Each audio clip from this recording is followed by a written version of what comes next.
Setelah kuburan itu dibuka, hampir terbuka kuburannya, ternyata di dalam kuburan itu ada kobaran api.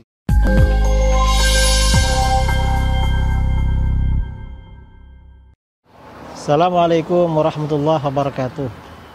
Saudara-saudara kaum muslimin dan muslimat dimanapun Anda berada, kewajiban yang termasuk paling penting di dalam Islam adalah rukun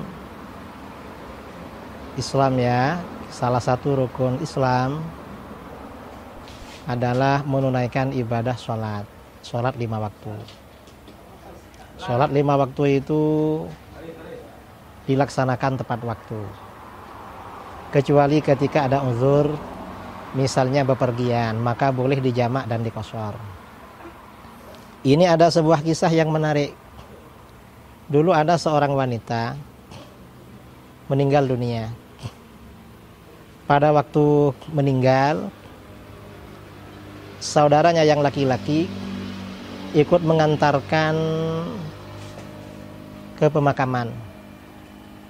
Setelah dikubur, pada waktu pemakaman, tanpa terasa, jadi uang yang ada di kantongan saudaranya ini terjatuh pada waktu pemakaman. Dan dia tidak ingat untuk mengambil uang yang jatuh itu. Yang satu kantong itu, kantongan kecil ya, kantongan uang. Akhirnya dia pulang. Belum sampai di rumah, dia mau merogoh kantongan uang itu, ternyata agak ada. Baru teringat kalau tadi kantongan uangnya itu jatuh di pemakaman waktu mengubur saudaranya yang perempuan.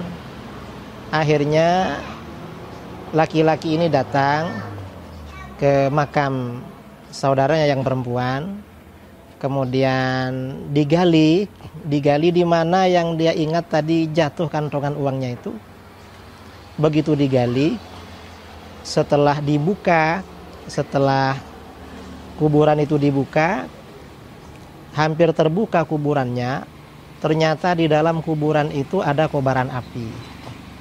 Ada kobaran api, akhirnya dia gak jadi menggali, ditutup lagi, dan dia menangis terseduh-seduh. Pulang ke rumahnya, dia tanya sama ibunya, "Kenapa saudara saya yang perempuan ini, ibu, di kuburannya kok dibakar oleh api? Padahal dia orangnya berjilbab, orangnya gak kemana-mana, pakai hijab." Apa kata ibunya? Ternyata kata ibunya, saudara adiknya yang laki-laki itu sholatnya sering terlambat dari waktu, sering telat-telat dari sholat. Karenanya ketika di alam kubur, kuburannya dibakar oleh api. Nah, pelajaran dari kisah ini, saudara-saudara, kisah ini dikisahkan oleh Imam Al-Malaybari dalam kitab Irsyadul Ibad. Pelajaran dari kisah ini, orang yang sholatnya sering terlambat aja itu dibakar di alam kubur. Gimana kalau orang yang sering meninggalkan sholat, apalagi jarang sholat atau tidak sholat sama sekali. Karena itu, marilah kita selama kita ini hidup di dunia, sholat selalu kita lakukan dengan istiqamah, dan kalau bisa awal waktu. Sekian dari saya. Assalamualaikum warahmatullahi wabarakatuh.